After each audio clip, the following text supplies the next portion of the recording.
Ya regresamos, mi gente, regresamos al lugarcito que nos gusta llegar a sacar bagres. Regresamos, está muy bonita la tarde. Está nublado, se ve que quiere llover, ya llovió. Están las tormentas, pero es lo que nos gusta porque es cuando se activan los bagres, cuando está nublado. Y llegamos al lugarcito, está muy tranquilo, miren. Ya estamos aquí, ya llegamos.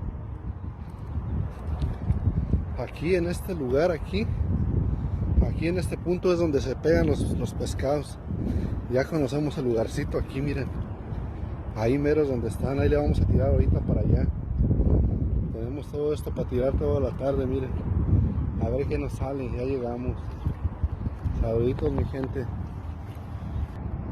Andamos bien activadones aquí llegando.